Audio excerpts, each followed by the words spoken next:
Film yang diadaptasi dari kisah nyata menceritakan tentang aksi 3 orang tentara Amerika Serikat yang menyusup ke wilayah pasukan Jerman dengan misi untuk menghentikan unit tempur Jerman yang akan menerobos garis sekutu selama pertempuran di hutan Hurtgen, yaitu sebuah pertempuran sebelum terjadinya peristiwa Battle of the Bulge di Ardennes. Jaga selalu langkah kita agar tetap berada di jalan yang dibenarkan, and let's get started.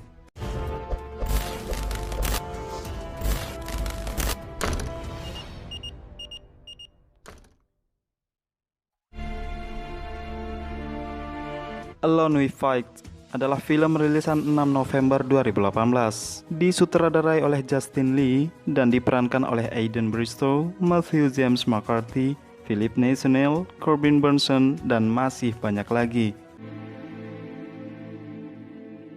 Pada bulan Desember 1944, di perbatasan Jerman dan Belgia, sekelompok prajurit Amerika menahan garis perbatasan, menunggu tentara Jerman untuk melancarkan serangan dengan medan tempur di sebuah hutan rimba yang disebut hutan Hurtgen. Bagi orang Amerika sendiri, hutan ini dikenal sebagai pabrik kematian. Ditampilkan 5 orang prajurit Amerika Serikat yang ditawan oleh 4 orang tentara Jerman. Tentara Jerman ini kemudian melakukan penggeledahan terhadap prajurit Amerika Serikat, lalu mengambil beberapa barang yang mereka miliki. Setelah itu, mereka diperintahkan untuk menggali sebuah lubang persegi panjang. Sementara mereka menggali lubang, kelima prajurit Amerika ini berencana untuk melakukan perlawanan dadakan. Mendengar mereka yang terus berbisik, seorang tentara Jerman lalu mendekat dan melemparkan puntung rokoknya ke arah Sersan Gregory Falconi. Kemudian penggalian dihentikan dan semua prajurit Amerika diperintahkan untuk berdiri. Salah seorang prajurit tertua di antara mereka diseret oleh seorang tentara Jerman dan langsung menembaknya dari belakang. Tersisa mereka berempat yang kemudian diperintahkan untuk berlutut. Sementara tentara Jerman tengah bersiap untuk mengeksekusi mereka satu persatu. Di sini, mereka mulai menyadari bahwa lubang yang baru saja mereka gali disiapkan untuk menguburkan mayat mereka sendiri. Tidak mau mati konyol, serentak ketiga prajurit Amerika ini melakukan perlawanan terhadap tentara Jerman.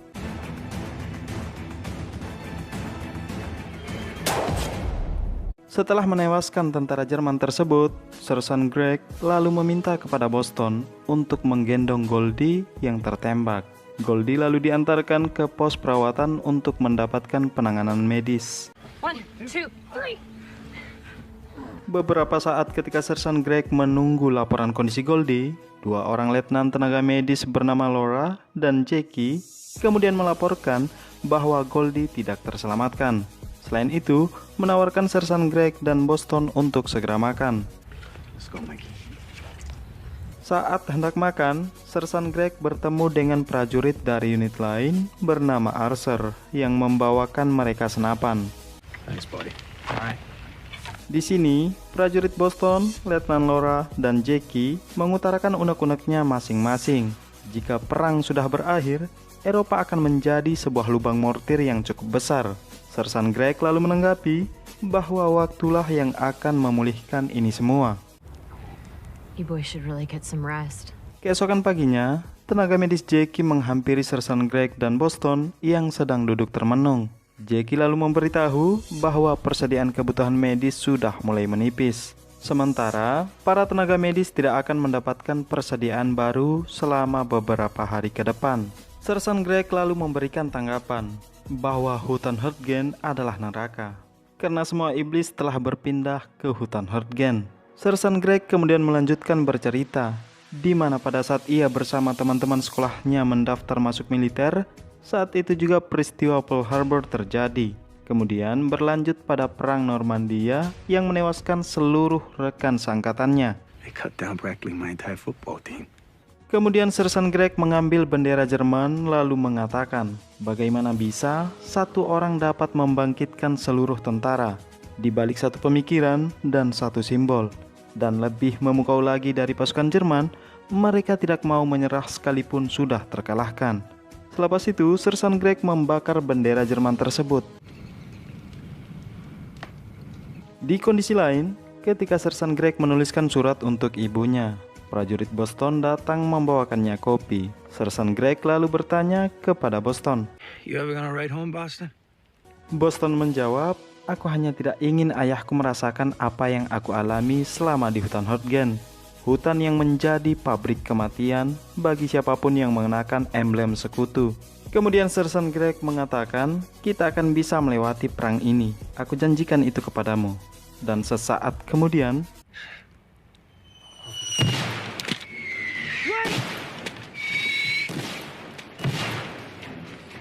serangan mortir bertubi-tubi membuat keduanya tersudut. Tidak mau terlalu lama terjebak dalam situasi itu, mereka pun bergegas mencari sumber tembakan tersebut. Ketika penembak mortir sudah dalam jangkauan, dengan cepat, Sersan Greg melemparkan sebuah granat, dan terjadilah kontak senjata.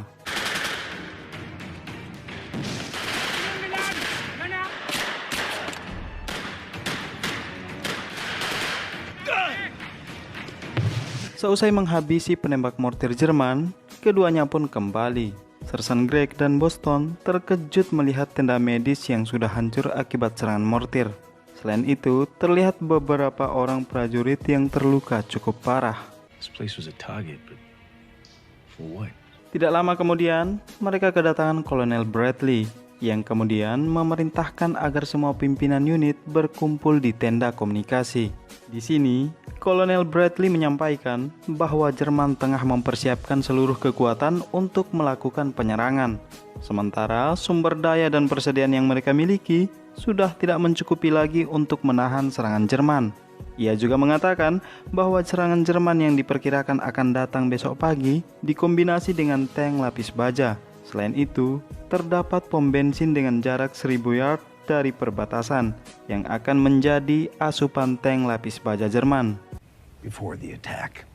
Sersan Greg, Boston, dan Arthur kemudian mengajukan diri untuk menyusup ke garis belakang perbatasan pasukan Jerman dan akan menghancurkan pom bensin milik mereka, dengan tujuan untuk memperlambat dan memperkecil serangan Jerman yang akan datang. Kolonel Bradley lalu mengingatkan bahwa mereka akan berhadapan dengan penembak jitu dan sarang tentara Jerman yang sedang berjaga. You fellas get these boys all the ammo that they can carry. Selepas itu, Sersan Greg dan Boston pergi menemui dua orang tenaga medis itu untuk mengobati luka-luka mereka. Stay safe out there, Greg. Hopefully next time we see you. Kini persiapan dilakukan dengan mengumpulkan beberapa macam perlengkapan yang dibutuhkan selama perjalanan.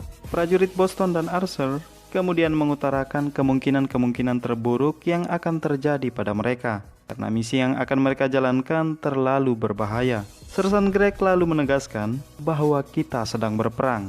Tak ada ranjang dengan sprei bersih di sini. Kita punya tanah untuk bantal, dan satu-satunya yang menghangatkan kita yaitu saat kita memegang laras senjata setelah baku tembak. It's war, Private. Misi pun mulai dijalankan. Dalam menelusuri lebatnya hutan Hortgen, mereka harus tetap menjaga kewaspadaan dan kesadaran situasional. Di seperempat jalan, gerak-gerik mereka telah diintai oleh sniper Jerman yang tanpa diduga, peluru sniper mengenai kaki kanan Arthur. Spontan, ia pun berteriak kalau sniper berada di arah jam 12. Di balik pohon, Sersan Greg menyuruh Arthur untuk segera berlindung, sedangkan Boston diperintahkan untuk menjemput Arthur. Baru saja akan berlindung, tembakan kembali mengenai Arthur. Bergegas Sersan Greg merayap dan merangkak untuk menemukan si penembak jitu tersebut. Baru saja akan sampai, si penembak jitu kembali meluncurkan tembakan.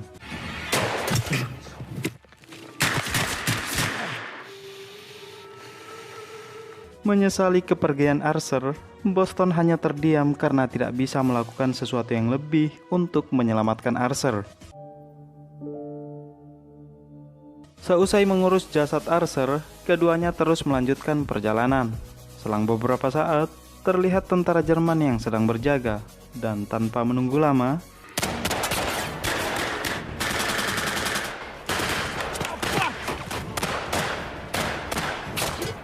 kontak senjata yang terjadi menewaskan dua orang tentara Jerman. Boston lalu mendekat dan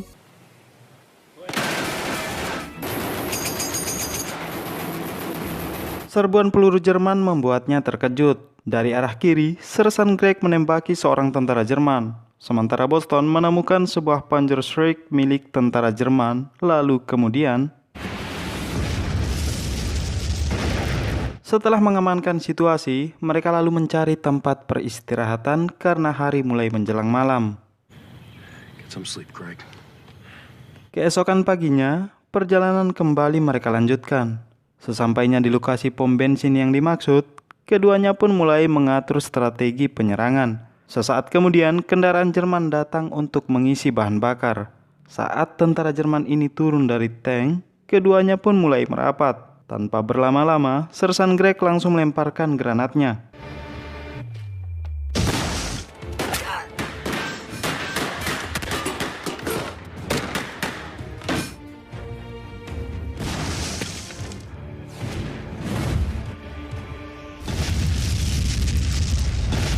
Minyak cadangan pasukan Jerman berhasil mereka hancurkan.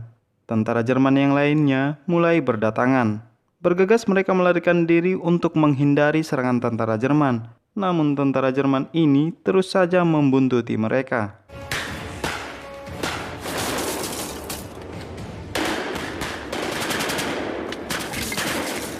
Sersan Greg kemudian meminta Boston untuk melemparkan granat asap dan melakukan gerakan taktis agar bisa saling melindungi dari kejaran tentara Jerman. Dalam upaya melarikan diri dari kejaran tentara Jerman, keduanya malah dihadapkan dengan dua orang tentara Jerman yang sedang berjaga, dan pertarungan pun terjadi yang menyebabkan Boston terkena tusukan.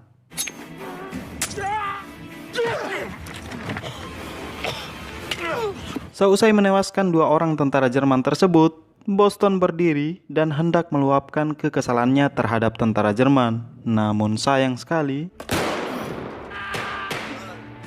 Boston mendapat 2 kali tembakan dan 1 luka akibat tusukan pisau. Sersan Greg kemudian memikulnya. Karena kelelahan, Sersan Greg lalu berhenti sejenak dan menyandarkan Boston di sebuah pohon. Tiba-tiba, tembakan seorang tentara Jerman mengenai punggung Sersan Greg dan juga Boston. Come on, Mikey, wake up. Mikey, wake up. Masih dalam kesedihannya atas kepergian Boston, Sersan Greg kembali dikejutkan dengan tembakan yang mengenai punggungnya. Ia pun terus merangkak agar bisa sampai ke perbatasan prajurit Amerika. Sesaat kemudian, sebuah kendaraan tank tentara Jerman memberikan serangan bertubi-tubi terhadap Sersan Greg yang membuatnya semakin tersudut.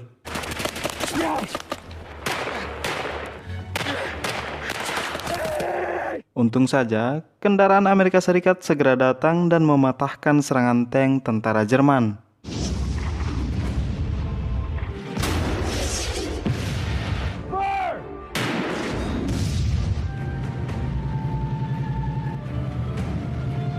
Setelah itu, Sersan Greg kemudian diantarkan ke tenda medis untuk mendapatkan perawatan. Sesampainya mereka, Sersan Greg kemudian melontarkan sebuah pertanyaan yang sekaligus menjadi scene terakhir film ini.